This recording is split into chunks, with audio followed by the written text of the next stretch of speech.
Hey guys, welcome back to the channel.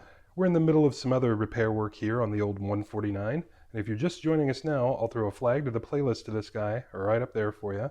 And I just thought it might be fun to kind of do like an annual service kind of video on one of these old tractors, because I never know the experience level of the people that find these videos and watch them. There are guys out there that have probably restored 50 of these things and know every single thing about them you ever could know, and then there are people that probably just got one given to them or found on the side of the road or whatever, and don't have the first clue of anything to do with it once they get it home.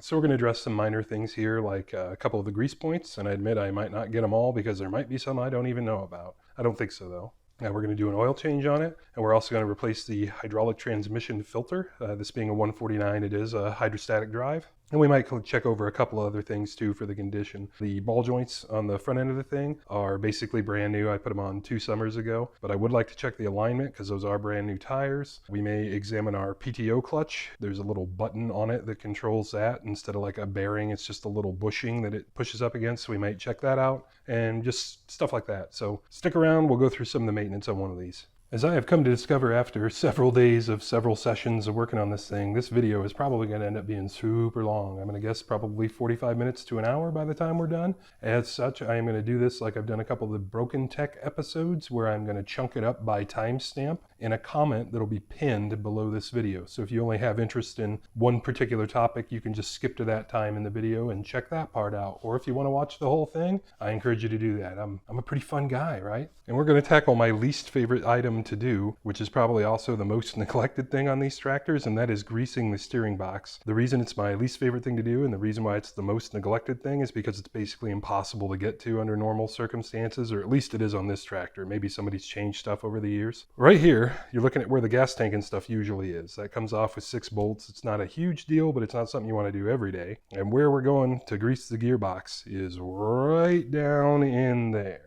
And you can see here, I've also got the drive shaft taken out of the tractor. You don't have to do that, but it doesn't hurt your access. That is one of the reasons we're doing this right now. And the zerk we're looking for is that guy way down here. It is a complete pain in the butt to get on. It points the wrong way and everything else. It's almost as hard to grease as it is to film. And you'll also be able to see there that I've already taken a rag and wiped it down. Normally that'll all be absolutely caked in grass and grease and everything else and be super gross. So now let's see if I can even grease it on camera. Can I even get access to it without showing you guys absolutely nothing? It looks like no. And as I said, on this tractor, it like points forward and in the wrong direction. So right now it's pointing to what would be like the passenger side wheel and toward the motor. And I have done this before, so I know it can be done. I think the only way I'm going to have access through there is to go in right where the camera and the light are. So hang on. Okay, I think I'm on the zerk. Yep. And I'm just going to pump the snot out of it. I know for a fact the seal on the bottom of this box is blown out. The steering column needs to come out and get a rebuild. And I've been told that the shaft is hollow all the way up to the steering wheel, so you can fill the entire shaft with grease. I think there are guys that have modified their steering columns so they can grease them from the steering wheel. But we're not doing that today. We're just going to grease the bejesus out of it today. I don't see a big puddle of grease forming on the floor, so I'm just going to keep going. Alright, that should be plenty. Oh, and there is a big puddle of grease. Looks like that whole last shot I put in wasn't actually going in. Yep, there's a big puddle of grease down under it, but I'm sure that the first ones did because I was feeling out for it. Let's see if we can actually see any new grease. That's a big negative. I don't see any new grease there, so I am just going to keep greasing it until signs of grease acceptance arise. Okay, I'm not making a big puddle of grease. I'm going to turn the wheels back the other way, but there is grease coming out of the bottom of the gear now. So that's all done, and anyhow, that is how I have to do it on this tractor. For your sake, if you're interested in doing this to yours, I hope this one has been badly modified and yours is easier. I can tell you the day will come where this one will be well modified and it will become easier, because that's the worst thing to do on pretty much the whole tractor. For our next bit of maintenance, I find that it's easiest to do it with the front of the tractor jacked up like that. There's really no awesome way to put these tractors on jack stands without going crazy. Since we're going to leave the wheels on, we're not really going to worry about it. Take whatever safety measures you feel is appropriate for you. But what we're going to do is there's a pin right in the middle of the tractor that the whole front axle pivots on, and that requires grease so it can continue to do this. And that is probably my second least favorite maintenance job, right behind the steering gearbox, which we just did. And it's probably also the second most commonly overlooked thing because it's a real pain in the butt to do. And a lot of people probably don't even know it's there. So here we are in the literal belly of the beast. And what you're looking at here, here's a front wheel. Here's the axle. Right up in there is a grease zerk. It might be on the other side, I can't remember. But we gotta clean all that crap out of there before we can find out. So let's get some paper towels and start making a big mess. Now that all that crap's cleared out of there, you can see the grease zerk. I also took this opportunity to clean up the engine oil pan a little because clearly we're gonna give it an oil change. But you can see why I jacked it up, because if you just leave this neutral, it is just about impossible to get a grease gun back up in there. So you really wanna be able to pivot that down so you can get on it. But even with that, this is not an easy zerk to hit. It is easier than the steering box, but most people don't do this. And tons of these tractors, the front axle will just flop all over the place. This one's not great, but it's not nearly as bad as it could be. So I think we're on. We're probably not. Nope, we are. Yay. And there aren't any seals on this, so just pump as much grease as you want. I can start to see the old grease come out, which is fine with me. Just gonna pump and pump and pump. We can wipe the extra off later. Kind of work it a little bit. Everything that's coming out of there looks like new grease. And I did actually have to replace this pin right there that this pivots on. There are aftermarket companies that still make those. And when I replaced it a few years ago, it tightened up the front axle quite a lot, but it also gave me the opportunity to cut a couple slots in that pin. That pin's just I'll see if I can throw a picture of it in here, but it's just a pin with a cavity in the middle of it. And I just cut a couple of slots down the length of it with my cutoff wheel so the grease would actually be able to get in. And that really does seem to have made a big difference with how much grease it will accept, because before it didn't really seem like you were getting anywhere. You would just grease forever and nothing would happen. It's a good time as any to mention that you should totally do this kind of work on a sheet of cardboard, or else you'll have a mess you can see from space when you're done, because these tractors are just always filthy. They always leak stuff and all that kind of thing. Anyway, there we go. My two least favorite jobs are now behind us. Final bit of grease gunning is going to be up here on the steering knuckles. There's a zerk on the front of the axle on each side. These don't tend to get overlooked nearly as much as everything else, but they get overlooked. So same as before, just get a shop towel, clean the zerk off, and get your grease gun on it and pump until you see grease coming out. Again, there are no seals on these. When grease comes out is when you're done. A lot of the time they'll only take grease from either the top or the bottom. Every several years, I'd say it's a good idea to just pull the bolts out of the knuckles and just grease everything manually and put it back together. It's not that much work to do that, but more work than I want to do today. Okay, we got grease coming out of the bottom, all over our wheel and everything else. And as soon as that happens, you're done, because you'll just keep running grease in. Although, maybe we'll try and run some old grease out of it. I guess that won't hurt. And these are pretty difficult to grease. Your grease gun will want pressure from you to get the job done. We're gonna call that good enough. And it's kind of the same story on the other side. You just turn the wheels the opposite direction to gain access to that zerk, clean it up, grease it to your heart's content. It is also worth mentioning the spindles will accept grease a lot more easily if you get the front of the tractor off the ground, get the weight off of them. And I've just done that here after the first mow. And while you've got it jacked up off the ground, that's the right time to check the condition of your front wheel bearings. The front wheel bearings in these tractors pretty much go out all the time because they're just way too small from the factory. And I've now got technically 3 videos on this topic, but really it'll be obvious if they're bad. You just want to kind of give your wheel a wiggle and you'll be able to feel the difference in real life between moving the steering and moving the bearings. But just give your wheel a wiggle and just kind of inspect things. I know the condition of the front end of the bearings of this thing really well because I just went through this when we had those new tires put on. You get the idea. Now's the time to do it while you've got it jacked up. And I nearly forgot one. I'm going to assume that everybody that has one of these tractors probably either has or wants a mowing deck for it. There are 3 and sometimes 4 grease zerks on the deck itself to hit. You have 1 per spindle. So each of the spindles has a zerk. And then if anybody's ever replaced this belt tensioner assembly, the new ones come with a zerk in them now. They didn't back from the factory, but now they do. So they improve things over the years. You'll either have 3 or 4 to do here if you want to grease up a deck. I think you guys get the idea how to grease stuff by now, so I won't bore you with it again. But I should mention these spindles do have seals in them. So you really don't want to just shove tons and tons of grease in them. Probably 1 or 2 pumps or 2 or 3 pumps, something like that per greasing. However, almost all this stuff is always neglected all to hell. So the seals are probably all blown out of them anyway. I know the seals are way blown out of this deck, so I just grease the hell out of it every time. I give it like 10 pumps per item. If you did have a grease zerk on your tensioner, those don't have seals, so just go for broke as much as you want. I think you can get seals and order replacements and replace the seals and stuff, but I also know the spindles and the bearings in this deck are pretty much smoked too. As such, I like to grease the deck spindles every mowing, and if not every mowing, definitely every other. So I just drop the deck on the ground under the tractor, spray it off with some compressed air, wipe the zerks, dump 5-6 pumps of grease into each spindle, and then pull it in the garage and it's ready to go for next time. spindle health and decks and stuff like that are a little bit outside of what we're talking about. This is a wee bit of deck maintenance for you. So our next maintenance task here is just going to be to pull the spark plug and inspect it. To tell you the truth, when I threw that plug in, it was broke down in the middle of the yard. I didn't even check the gap on it, I don't think, and it's been in there for I think 2 years. The only tricky thing about this on my tractor is that the sheet metal doesn't fit worth a crap,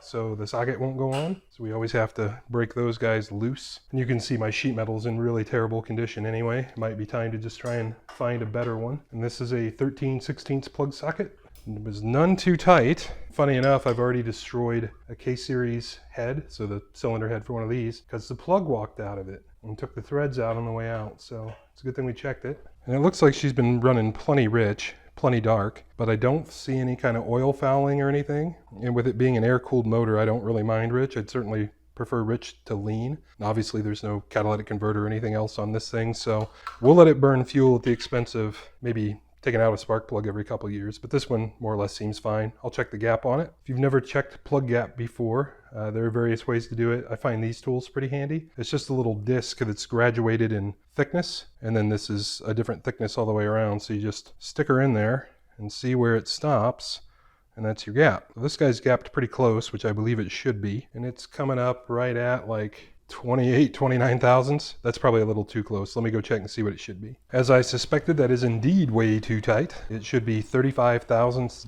of an inch gap for a K-series engine that runs on a battery. So the way I like to do this, as you can see, we're actually right about 30, is you can kind of use this tool as kind of a wedge, or that's what this portion of the tool is for, is to open plugs. I've just found that you have to be kind of careful doing this because you can get like more than you want pretty easily. And in this case, that part of the tool doesn't fit it very well anyway. So just kind of give it a tweak. It doesn't take much.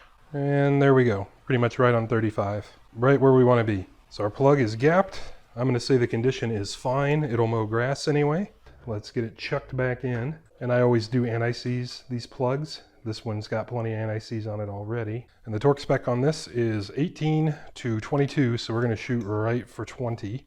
And when I do spark plugs, especially in aluminum heads, I like to use these beam wrenches, because as you apply torque, this beam actually moves, so you can watch what's going on. If you start to strip something, you can actually see it before it happens. See if possibly we can demonstrate that to you. So you can actually watch this needle on the scale here as I go.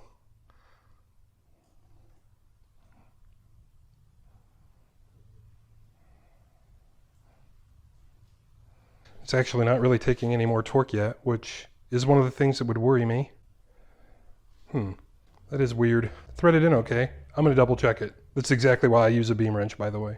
I think what was going on is that sealing washer was just cocked and we were starting to compress it. So I've got it freed up now, so we shouldn't have that problem twice. It actually did not have much in the way of anti-seize on it. It's got plenty on it now. Let's see if I can get that excess bit out of the electrode. You get the idea. We anti-seized it. It's back in the hole. Let's try it again. Kind of doing the same thing again. Well, maybe it's gaining some torque now. Yeah, I think it's starting to come up. I think it's just crushing that washer. Yeah, it's coming up. It's just taking its time. So then we're about 15. And I may go to like the 18 side because we do have lubricated threads now because of that anti-seize. All right, it's not really wanting to gain torque easily there, and it is in torque spec, so I'm going to call it good. I don't need to break anything. For our next maintenance project, for whatever reason, this tractor just loves eating these starter generator belts. This is a combination starter generator unit. It doesn't run an alternator or a starter. It kind of runs both. And it doesn't seem to matter if it's an official Cub Cadet branded belt or if it's, you know, a hardware store belt or whatever. This is an Aramid belt, so it's a Kevlar belt, and it's like 3 years old, and it just tends to chew them up. And when that happens, this starter pulley will just spin inside of the belt instead of catch. And you can see this belt isn't too terribly slack, but it doesn't seem to matter. They seem to want to be pretty snug. So we're just going to adjust that guy and get him tight. So we just have 3 bolts to back off. And for what it's worth, this starter generator was rebuilt 3 years ago, and this is a replacement pulley. This isn't the one that came with the tractor, and the original one did the same thing. So who knows? And these typically, you just kind of crack them loose. You don't need to get them all the way loose. So everybody's free. I lied to you, I cracked them plenty loose. What I usually do is just take my big Harbor Freight pry bar here and just try and be sensible about what I'm prying against. Right there, I'm on the side of the engine block. So let's give our pry bar here a pretty good tug, and we'll get this top bolt tightened up. Now we can do our others. Hopefully our pry bar comes out. Yep, I've got everybody nice and tight. And you can see there's still some slack in the belt, but that's legitimately about as tight as I can get it. Conventional wisdom says don't do that because you'll take the bearings out of your generator. But that's just kind of the way this thing has always been. I've always needed to just have this belt really tight. For our next maintenance item, we're actually going to go back to the back of the motor down here. And what you see on the back of the motor there is actually part of a fan, and that's a cover for it. And you see all that grass, dust, and crap packed in there. There's really no good way to clean that out unless the gas tank's off, and since it is, we're gonna. So I'm just gonna hit that with some compressed air after we get the garage door and stuff open.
While we've got our compressed air game fired up, let's take our air filter off and get it cleaned out.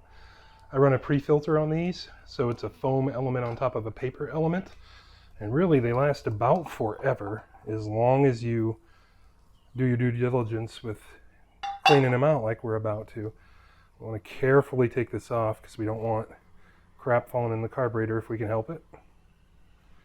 Let's take our housing and our filter and everything and get them outside where we can blow them out. I think we're just going to hit that with the air gun the way it is, real quick.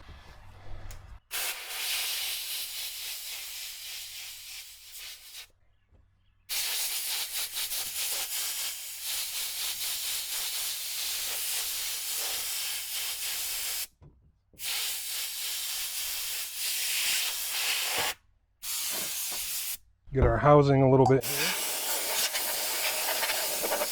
Let's get that back inside so we don't fill it with crap. Take our foam filter off.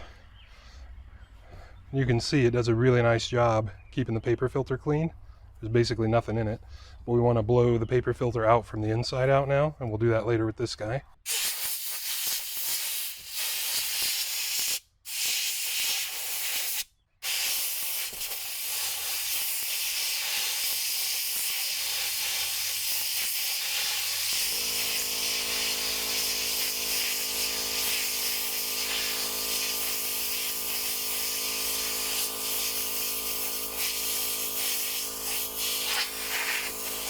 We're going to do the same thing on our foam guy.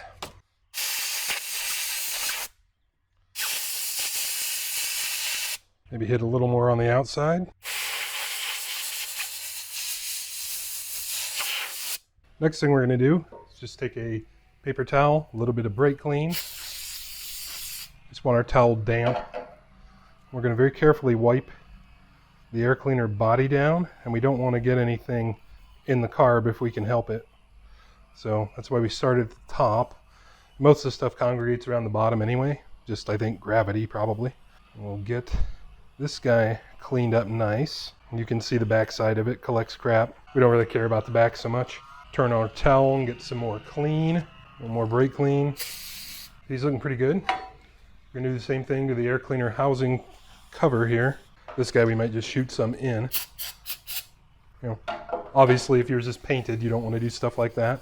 Although I don't know that the insides of them have ever been painted. Mine's kind of filthy on the outside, plus I don't really care about the paint, so just kind of knock the big chunks off, because the motor actually will just suck chunks right in, or into the filter anyway. That guy's looking pretty good. We're going to take our paper filter and do the same thing, but just on this gasket housing face. We just want that nice and clean so it seals well.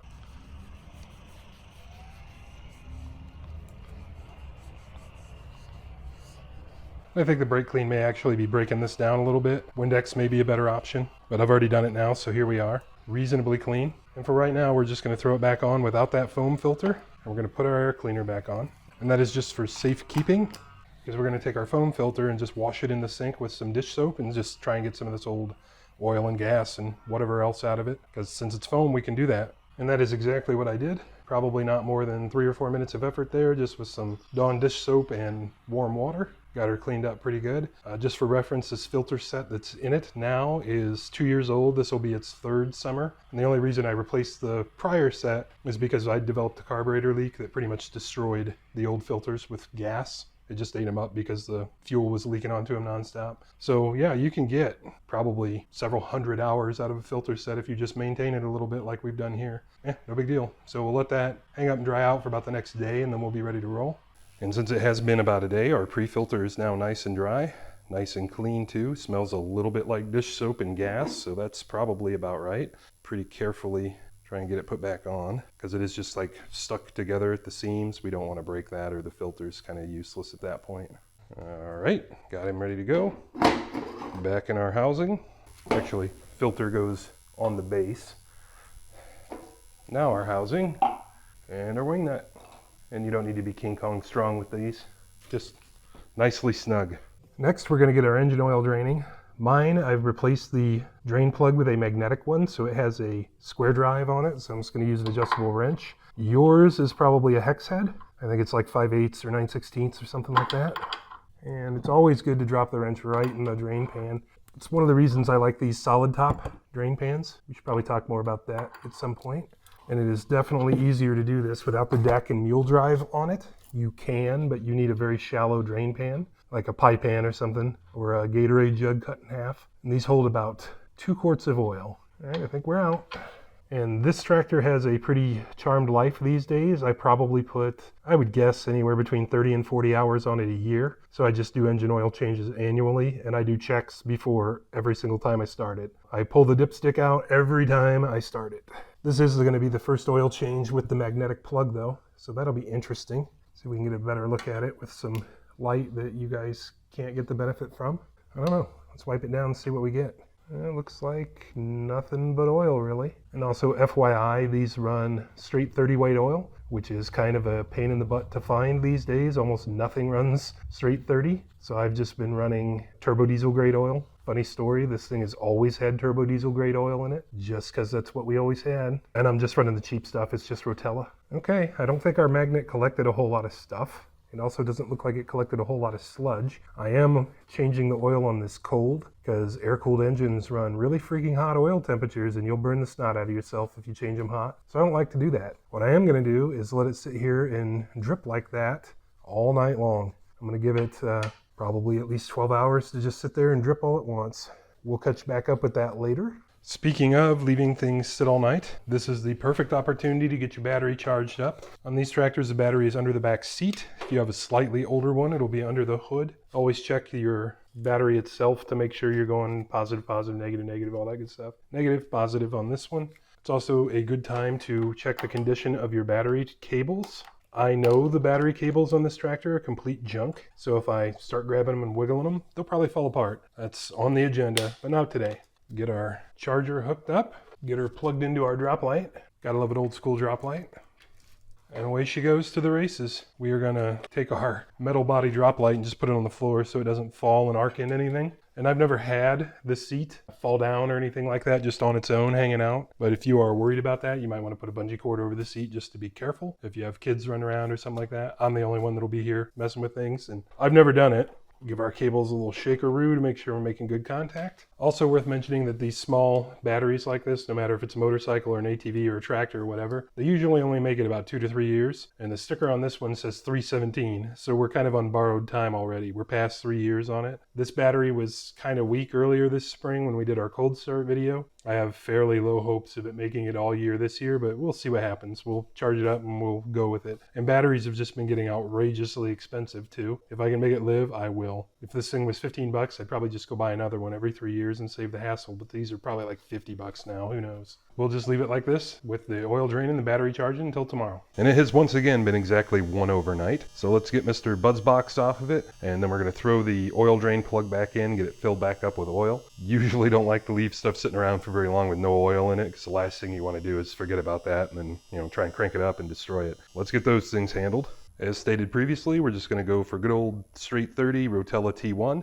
I do not suggest you deviate from straight SA30 oil. These motors were never designed to run anything else, and being air-cooled, they're a completely different animal. Also, as such, I don't suggest you go to a synthetic oil. Same reasons, 50 years ago, there weren't synthetic oils, or if there were, they weren't very common. So this motor for sure isn't designed for that. One small little tip I'll give you is while you're doing your oil change here, because the easiest way to get T1 is in gallon jugs. Go ahead and pick up a quart bottle from somewhere. This one came from probably Walmart or something, and fill it up so you can just top off throughout the year with a quart of oil, so you don't have to mess with one of these gallon jugs all the time. Truth be told, since I replaced that cam cover last year, we're really not leaking or using much oil on this thing, which is freaking sweet. But even so, it's nice to just be able to pour out of a quart jug, because I can actually do this without a funnel most of the times and really not make a big mess. Also, I checked the Kohler manual, and it looks like the service interval recommended for oil changes is 25 hours. And I'm near enough to that I don't sweat it much, but maybe a mid-season oil change would be a good idea for me. Oil's pretty cheap. These are actually pretty expensive right now. For whatever reason, they're 20 bucks a piece. So there's no particular rocket science involved here. Pull our dipstick. Should pretty much be dry, but we'll wipe it down anyhow. Got a nice clean funnel. It doesn't fit this worth of crap with the air filter on. Still not looking real great. So we'll just try and pour carefully. And I do have my drain pan still hanging out down there. So if we spill some, hopefully it'll get picked up by the pan. And there's about 3/4 of a quart in this jug I'm using, so it'll take it all plus some of a new one. And that's near enough to empty jug that I will just drain it into the other one, because it's difficult to deal with. Let's get our new boy popped open. Now I have to start paying attention to what I'm doing. All right, that's near enough for a level check. Let's see how we're doing. I don't know if you'll be able to see it, but we're just past the D on add. So I would say we need probably another 1/4 to 1/2 quart. Take another peek at our level. And we're about a 1/4 inch or so under the full lines, so a little bit more. Showing we are just a touch low.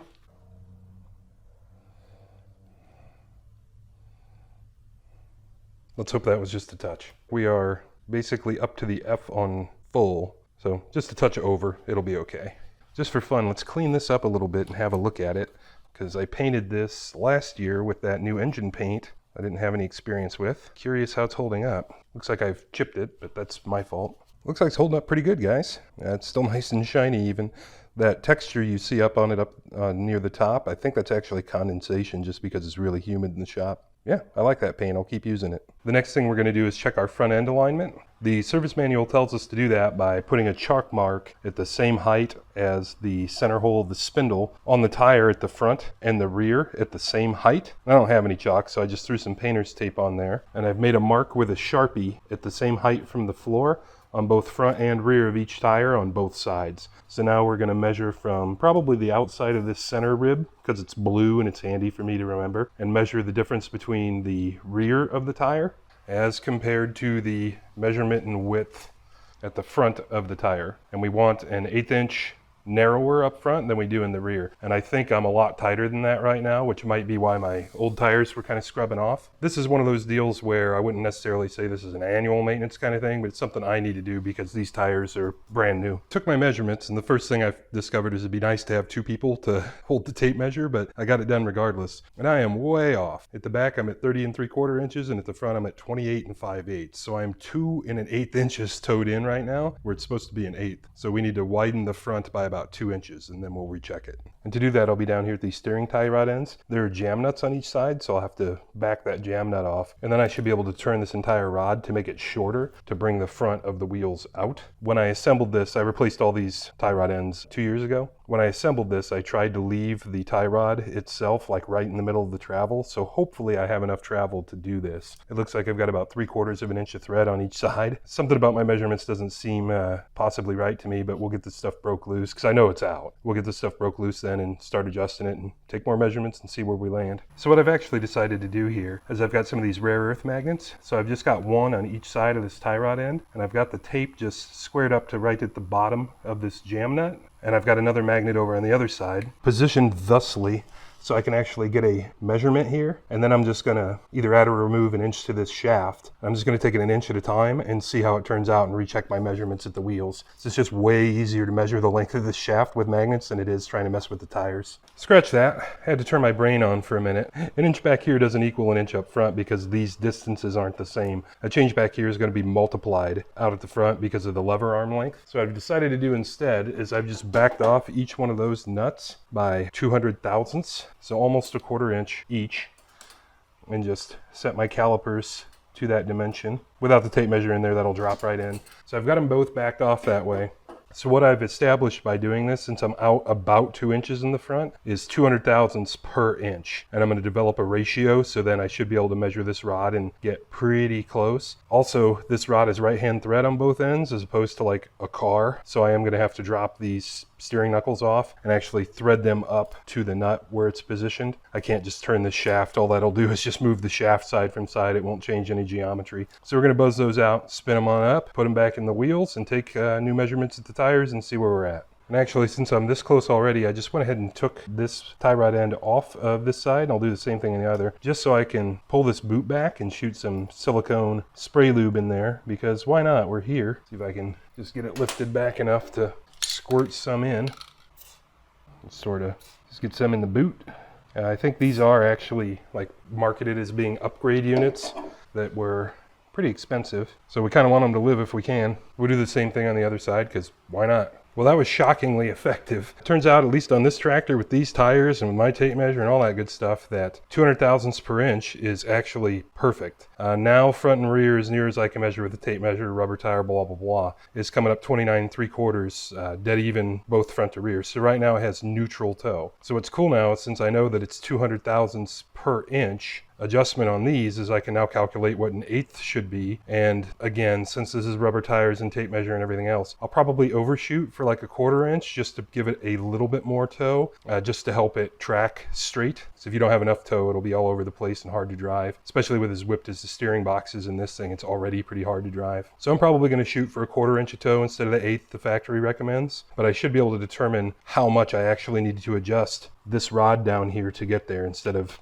screwing around trying to measure tires. So after much tinkering and tape measuring and everything else, I've got this thing dialed in to where I believe it to be about a 1/4 inch of toe in. For what it's worth, on my tractor with these tires, my steering joints and the condition they're in and blah, blah, blah, about half a turn per side. So if you were to turn this guy and point him down instead of up, results in about a 1/4 inch of change front to rear. So one full turn per side would give you a 1/2 inch change front to rear. So if you just want to have a good starting place as a baseline to just kind of try and get somewhere after your first measurement and run it in as close as you can get, you can use that. I wouldn't treat it as gospel though. That's just kind of what I've sort of discovered here. So I've mowed with this thing for probably 5 or 6 hours since we did the alignment on it. And I found out pretty quick that I was a little too much towed in on my first attempt, which we kind of suspected going that I was shooting for a 1/4 inch because I was still scrubbing down this outside face of it. So what I did is I just disconnected one end and pulled it back one entire turn to pull that tire out. And then what I discovered is I was scrubbing the inside off. So what I ended up doing was splitting the difference. I put that one back where it started, and then I took a 1/4 turn on both, and I think I've got it pretty close now. You can see where the grass is tracking on the inside wall and the outside wall, and they're close to equal. My gut feeling is that this thing is probably set for about 0 toe, and I'm thinking that if I were to suggest to people where to start, that's probably what you should aim for. I can't really think of a reason why these things truly need toe. The steering still returns just fine the way it is. Plus these things have camber in the axle that's made into the axle, so you can't adjust camber on it. So the more you tow it, the more you're actually pushing the whole tire sideways too, and it's harder on the bearings and everything else. But I think setting it up for what I suspect to be pretty close to 0 worked out pretty well. But we were close enough the first time that I could just make those small adjustments pretty easily. So I think that's a pretty good approach to take. I think the next thing we're going to get after is getting our fuel tank reinstalled. You don't necessarily have to pull this thing to do your annual maintenance or PMs or whatever, but it sure helps, especially with that steering gear. On mine, that's the only way you can do it. I know you guys weren't here when we pulled it, but it's really no big deal. Just need to disconnect the fuel line from the tank, and there's a shut-off valve on the tank, and you'll probably want to check, make sure yours doesn't leak anyway. So shut the fuel off, disconnect the line. There are 6 bolts. And off it comes. Putting it back on is usually quite a bit harder, at least for me, just to get all 6 bolts lined up because they all bolt into sheet metal and it all wiggles around a little, but let's get it dropped back on there. And the nice thing is, unless your fuel tank's like stupidly full, this one only has a few quarts in it probably, it'll just kind of sit here so you don't have to kind of hang on to it and juggle while you go. But the big things to look for is these screws at the bottom that go in here are like a sheet metal screw. They're not a regular bolt, so you need to be really careful when you put them in.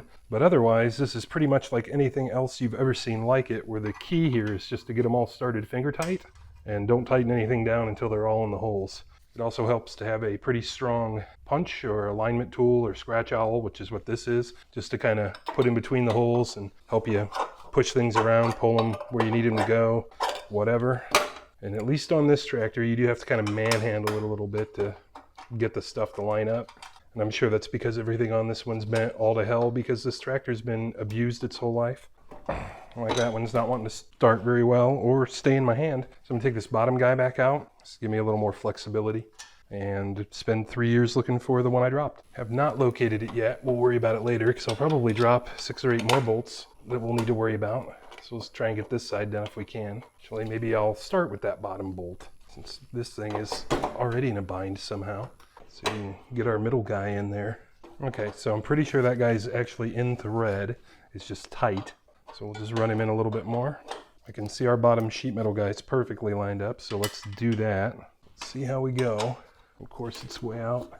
Always a good time. So I've upgraded my pick to a screwdriver that fits that hole pretty snugly. I've just got it lined up loosely.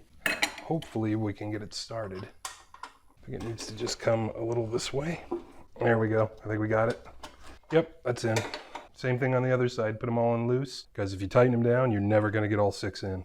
So we managed to locate all our bolts and get them reinstalled on both sides. Next thing to do is connect the fuel line. You'll notice mine has a fuel filter. These do not come from the factory with a fuel filter. I put this one on, and this is a Napa Gold 303103031 PK1. I'll try and find a cross-reference in Wix or something on Amazon for you guys and link that so you can check it out if you want. But really straightforward to put one in line on these tractors, and this is a straight-up automotive filter. So don't worry about replacing them any too often. Probably every 4 or 5 years I'll decide to clamp one on. This one, this will be its 3rd year, so no big deal. And then these little spring clamps are just from like the hardware store. Again, I'll try and find some on Amazon or something for you. I like using these instead of worm gear clamps, so like a normal radiator hose clamp you might see, because they're constant tension since they're a spring, so they're always pulling no matter what. They just seem to hold up to vibration and stuff a lot better, and I just like using those. So let's get this guy reattached.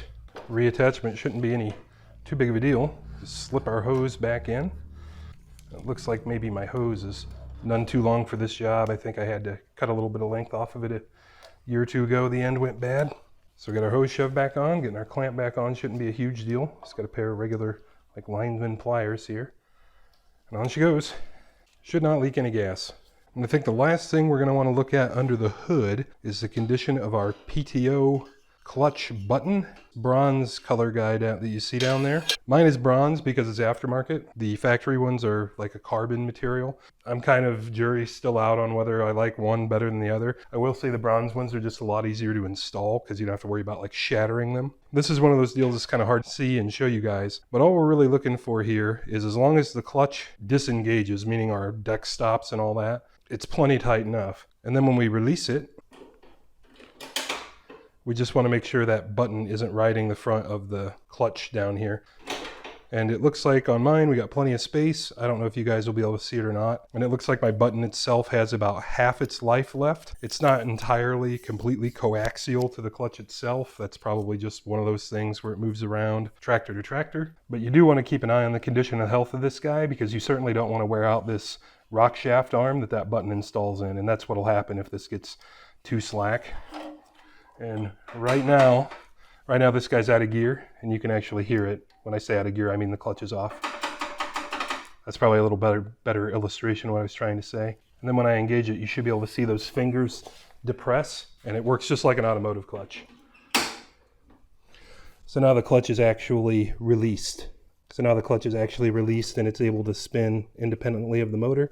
Again, just like an automotive clutch. Your bronze guy here would be your throwout bearing in a car. Now I believe we're down to our final maintenance item of the video. Of course, you could continue on down the line if you wanted to. You could check the condition of your points if you wanted to. You could check your valve adjustment if you wanted to, because these motors run solid lifters, blah, blah, blah. You could go on and PM these tractors forever, but I typically don't do stuff like that. If it runs fine, this one runs fine. But one thing you're definitely going to want to do, especially if you get one of these used and you have no idea of the condition of it, is you're going to want to take this tunnel cover off. Inspect the condition of your rag joint. This is like a universal joint in a car would be, except not nearly as reliable or durable. You're going to want to check the condition of your fan. These fans are not very strong at all. They're very prone to breaking, so it's not uncommon at all to see a fan missing blades. This is a good opportunity to check for various hydraulic leaks, which is actually why I already have my cover off, as we had some transmission leaks to address. See the playlist for the tractor. And of course, when we had the fuel tank and everything off, was a good time to look at the other end of the hoses that go to the cylinder, up to the control valve and all that. We can see it plain as day down here. But our last maintenance item is actually going to be to replace the transmission filter down there. And it's just like a regular car filter. You don't have to take the tunnel cover off to do that. I just had it off for other reasons. And again, if you have a tractor that's new to you and you're unfamiliar with, it's a good idea to take this tunnel cover off anyway and just check some of this stuff out. We'll probably get under the tractor to service that filter. So we are back under the belly of the beast now.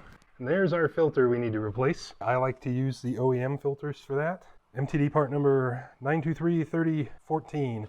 You can cross-reference this to Wix and all kinds of stuff. Just don't go down to the regular parts store and get a oil filter that fits, because hydraulic filters have a different filtration than like an automotive oil filter would. So just make sure you get one that's proper for the tractor.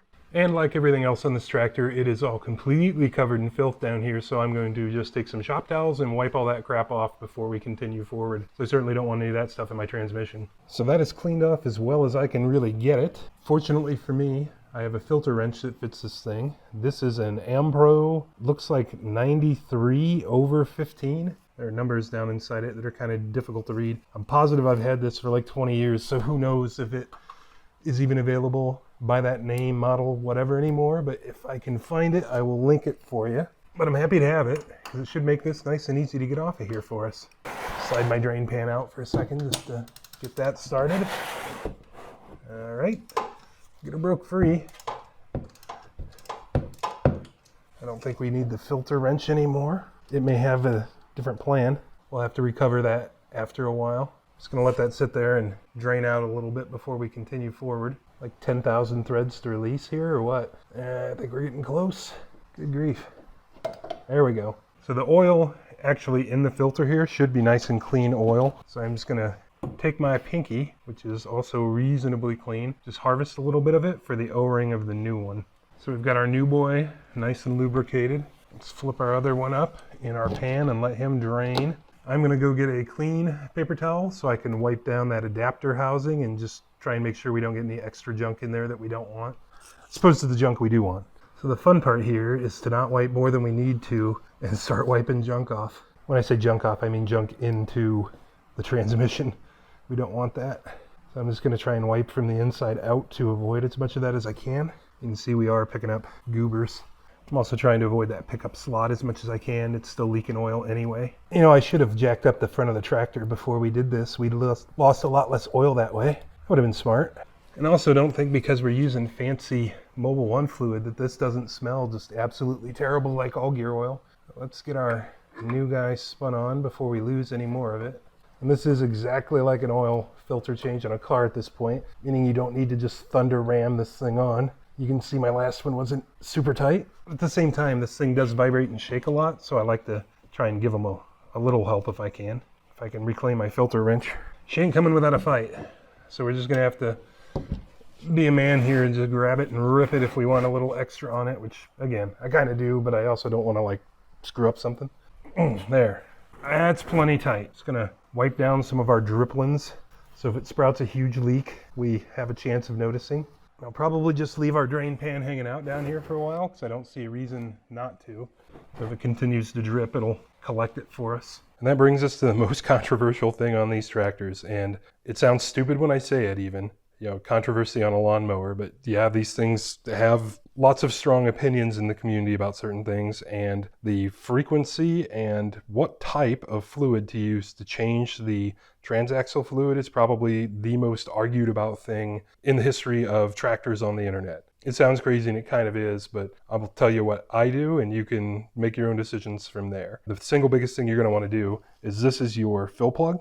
No matter what you do with your tractor, every year you're going to want to take this plug out and make sure the thing's full. As far as what fluid to use, IH calls out a fluid called Hytran, which as it was created 50 years ago, doesn't exist in the world anymore. Technology has moved on, oils change. They've updated the Hytran standard for years and years to go in different kinds of equipment, all kinds of stuff. So there's about 100,000 different opinions on what to put in these things. Some guys just run hydraulic oil in them and they say that's fine. Some guys put ATF in them and they say that's fine. I'm not in that camp. I actually like to go with a hydraulic transmission oil at least. And if you are around a Case dealer or whatever and you want to go get Case branded Hytran, knock yourself out, go get it. I'm sure it's very good fluid. It's well reviewed on the internet, not just for Cub Cadets, but for large agricultural equipment and stuff like that.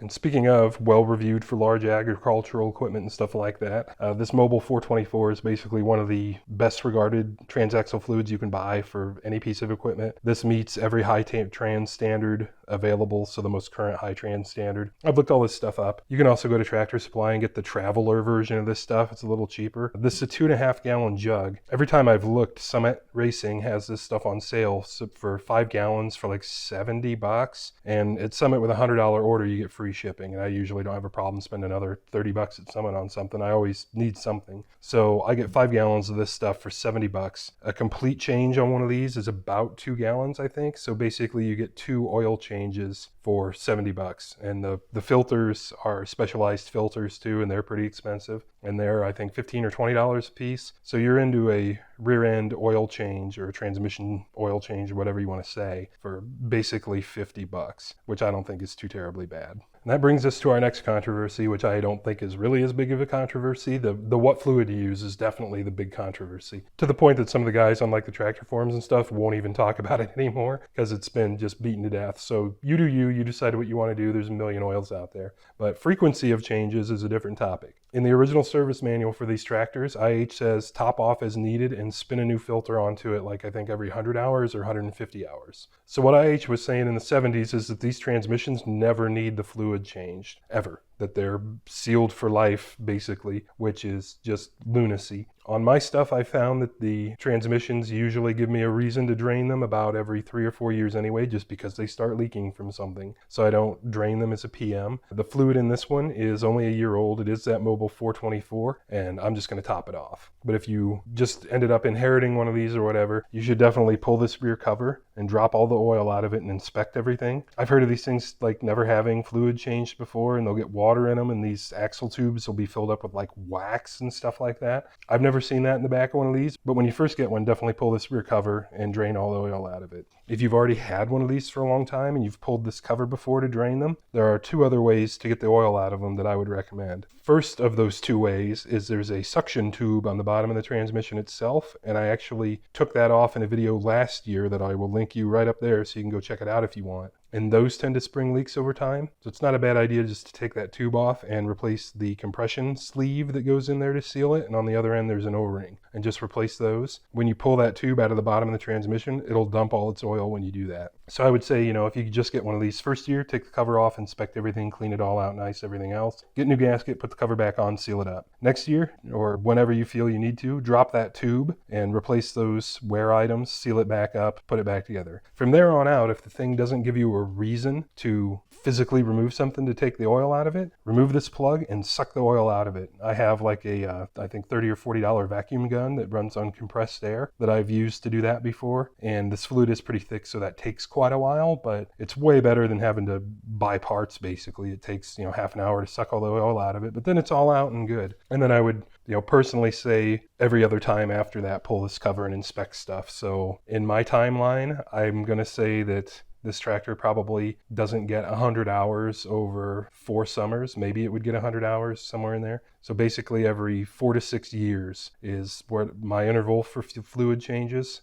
So 200 or 300 hours on the fluid and 100 or 150 whatever on the filter. And then I would probably pull this cover every other time. For me, I just had this cover off, I think 2 years ago. That's my opinion. You can do whatever you want. But for the purposes of this video, I'm going to pop this drain plug out and top off the transmission. And that's really easy. It's full when it starts coming out of the hole. Put the plug back in, you're done. So now it's time to get the thing topped off. This is just a standard 3/8 drive square plug. So you just need a 3/8 extension ratchet to get that guy out. And I'll warn you right now, you want to have that ready to go when it's time to refill it, because this will start dumping out. And the big problem here is that this trailer adapter down here is just a plate that bolts on, and it'll collect oil down there, and your tractor is going to drip oil for about 800 years the more oil you let drip down there. I'm going to try something kind of goofy today just to see if I can help eliminate that from happening, and we'll see how it goes. So what I've done there is I've just taken some painter's tape and some saran wrap and just made a little saran wrap condom for the thing that goes down into this drain pan. I kind of suspect this isn't going to work out because that tape's just barely wanting to stick on, because that whole cover is just coated in oil. Despite wiping it down, I don't want to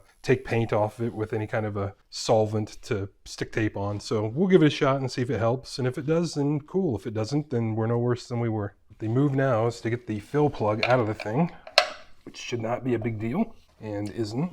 Prefer not to drop it in my pan because my pan's full of crap already. And as I said previously, you want to keep your fill plug and your extension on hand and ready to roll. I just keep them around as kind of an assembly, because when it gets full, it's done. The next super not at all fun thing we have to do is get the fluid actually in it. There are a few methods you can do this. I've kind of tried them all. You can use like a fluid pump, like you might on a differential in a car, like a big syringe or something. What I've come to discover works about as well as anything is just a funnel with a tube on it. Just stick our funnel end, make sure it's clean. I've sprayed this down with brake clean. Just stick our funnel end in the hole thusly and start applying oil until it's full.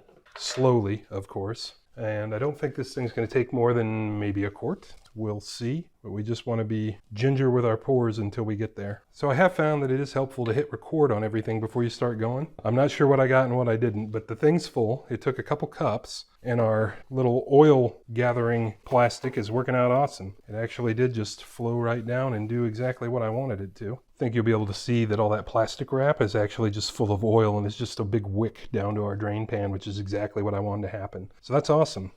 So now I just need to get our plug tightened up and we're done. So that worked out like extra awesome. So if you sat through it, it's probably an hour-long video by this point. You at least got that little bonus. I'm just kind of going back over this with my finger just to make sure any kind of stray is off of there. Because the whole point here is we wanted this to stay clean. Yes, that's perfect. You don't know how much it's pissed me off for how many years that this thing becomes an oil trough after a job like this, because this will literally drip for weeks. So awesome. Well, short of putting the tunnel cover back on it, which installs thusly down here. You put the front end in, you put the front end out, you shake it all around until the holes all line up. There are 4, 2 on each side. I'm leaving mine off for now because I'm monitoring the condition of a leak. I think that addresses all of our annual maintenance for this year, or all of our PMs and checkups ons and stuff like that. Hope you guys enjoyed the video. I got a feeling this is going to end up being a pretty long one. Hopefully some people out there found it helpful well into the future. Weirdly, I found this thing gets popular in the spring. Nobody watches anything, and then the following year the videos get watched. So that's cool. So hopefully some Cub guys might glean a thing or two out of this and find it helpful for their own tractors. As always, I want to thank you for stopping in the channel. We'll catch you on the next one. I'm Max, that's Saddington Bear, and we make videos like this all the time. Here are a couple links to some other videos we've made, and we really appreciate you guys stopping in.